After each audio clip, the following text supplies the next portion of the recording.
next film I want to talk about that walked away with nothing, even though, again, this was another film that premiered somewhat early. And when it premiered, people were very excited about it. And it was the talk of the But it was a town. huge talking It point was on a the huge ground, for talking sure. point. I think can we call it the most debatable movie, the most debated movie of the fest? Yeah, Can we maybe. do that? Okay, and we're talking about the South Korean film Hope by Hong-jin. Maybe some listeners know him from his previous work, The Wailing, which is also a big hit at Cannes, but he's actually never been in competition in Cannes. Right. This film famously is coming into the festival with the biggest price tag, I believe, for a South Korean film ever. Yeah. And I think it's only 55 million, but there you go. It's the biggest price tag for a South Korean film.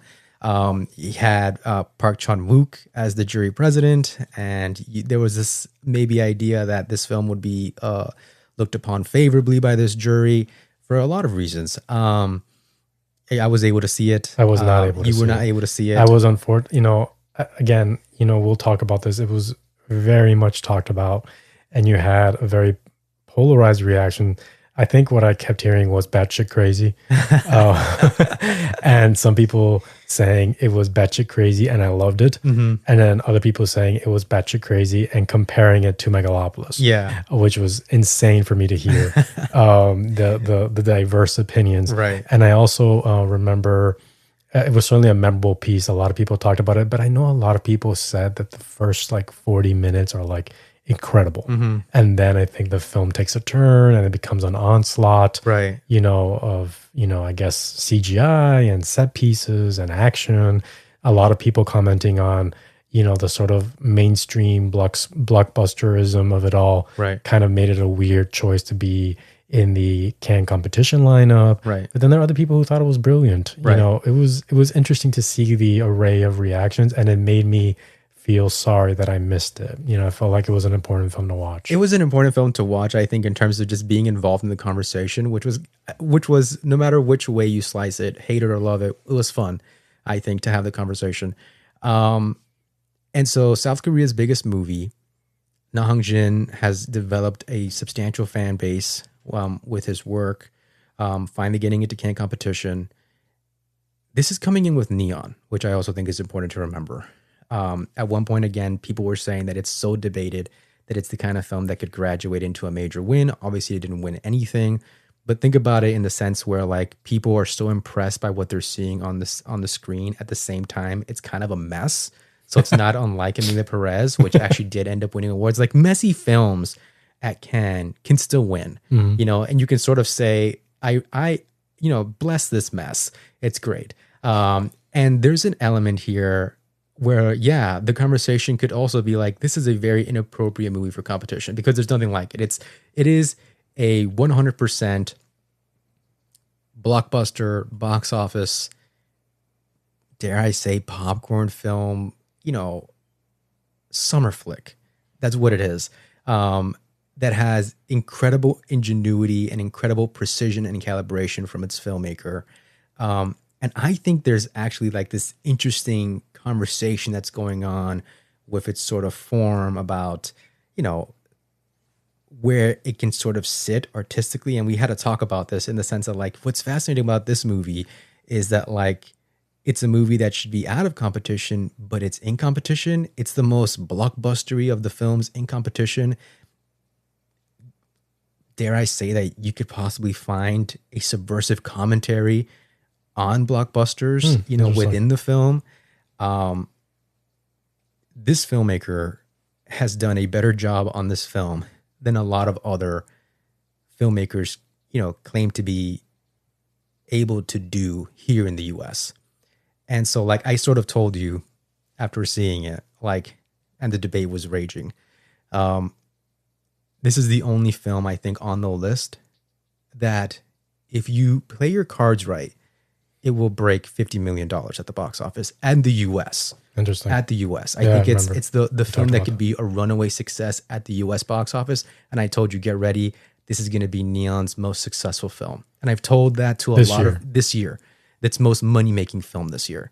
And I told it to a lot of colleagues that were in the festival that had issues with the film. And I'd say, what's going to be worse is that you hated the film and that people in America are going to talk the crap out of it. What they say. And they were suffering through the idea of it. But I think that's an important thing here, and not unlike the Bola Negra, this is a film that it did not win an award.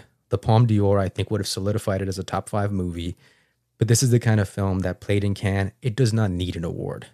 What it needs is money. Money. And I think it's very well positioned to get that money in the US. I think it's very well positioned to make that money back. The filmmaker has announced that, he has a whole plan for this movie. I don't know if it's a sequel or a trilogy or whatever. But it's sort of a movie that sort of exemplifies that you no longer have to go to the US to make IP. You no longer have to go to the US to make a muscular, assertive American blockbuster. You can actually do that in another country. Yeah. And again, I would argue that you can do it just as good, possibly even better. And I do think that there are going to be some filmmakers who find an artistic statement in it. This has the participation of, industry mainstays like Alicia Vikander, Michael Fassbender, Taylor Russell. But you also do they have sizable parts? They do not have sizable parts, but they have incredibly interesting parts in the way that they're used. And I can't say anything more on that because you haven't seen the film. But someone who does have a very important part is the young breakthrough actress from Squid Game. Yeah. And I hope I'm pronouncing it right. Young Hoi-yun has a very prominent role in the film. There's an element of the film that's, how can I say it? You can sort of see, I think, someone like Steven Spielberg loving this film.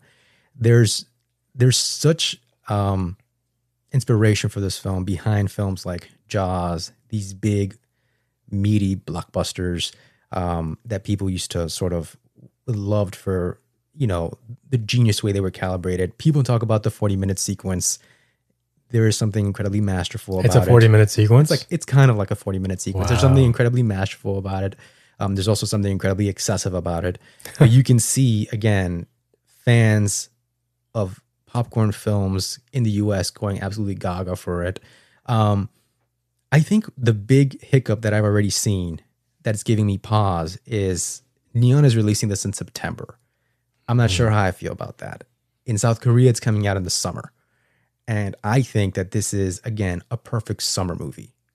And I think, after everything we said about Fjord, there's an element about this film where as soon as it becomes a breakthrough box office hit, this is the film that Neon is going to campaign, and they will campaign it successfully. This is a film that I think could hit, best cinematography. It's a cinematographer from Parasite. It's a cinematographer from Snowpiercer. Right. They do an amazing job. It could hit editing. It could hit sound. The score is amazing. Really? By Michael Abels, who people will know from Nope and working with Jordan Peele. There's a stunt category this year. It can hit stunt. People have totally, fried the visual effects of the movie. And there will be, it will not make visual effects, but I will also say I don't think it's that bad. And I don't think bad. I honestly think here's my take is, if after watching the film you're so stuck on the visual effects, then the film didn't work. Right. Because the film is doing so many things outside of that, right? Where if that completely takes you out, then it was just an unsuccessful film for you. For me, I can't say it's the star of the film, and I can't say it's a particularly good element of the film, but I can't say it took away from everything else that I thought the film was doing, right? And again, I'm not someone who thinks the film is a masterpiece or immaculate. I just think it's a film that sort of is interesting because, again, it has taken away the spotlight of what the American cinema can do. Like I said, if it makes those box office dollars, people in America will be crapping their pants in terms of working in the industry because they've just lost the thread and they've lost the audience. But so it is a film that I think, again, not unlike we were saying for La Bola Negra, this is like La Bola Negra, this is the second film, in my opinion, that can actually hit below the line all over the place. Now, one place that I think I'm afraid it will not hit is international film, where it is just too much of an American blockbuster to actually figure there, right? But it could figure in all the other below the line categories that I've mentioned. And I think there's a recipe for success there if Neon knows how to launch that and some money into a Best Picture consideration.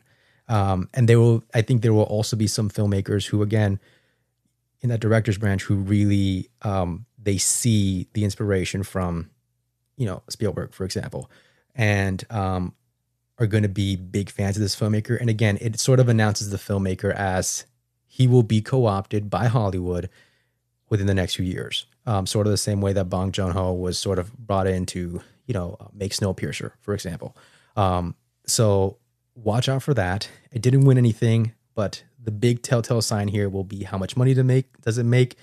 Granted, I think Neon has already made a huge ass hiccup because they're releasing it in September.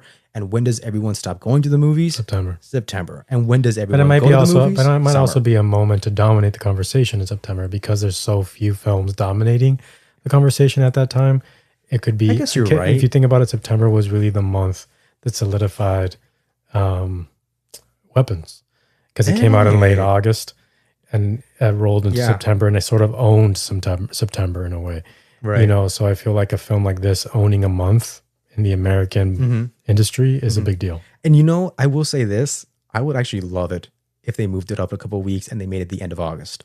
I would actually, I like what you said about Weapons. It's an unconventional movie, but people embraced it as like the last summer blockbuster. I also want to say, I think we're going to have an episode later this season. We're going to talk about the summer. It's a very important month for making money for the industry, but also ends up being a very important month for Oscars. We already have some blockbusters in major consideration, and we have others coming out. If ever there was a moment to be considering these large popcorn movies, these movies that get an audience into a theater, if ever there was a time to be taking them seriously for Oscar contention, now would be that time. So if this film manages to do that, do not be shocked. And the debate will rage on, and it'll sort of be, again, like an Emilia Perez, where people will absolutely hate the film, and it'll be a strong contender to be nominated for a bunch of things. So we'll see what happens. I think Neon has already made a hiccup, but it's possible, as you said, that, again, September, people have enough money to go to the movies again. But man, do I wish they would have released it like in July or August, because I really do feel they would have found an audience for it. Right.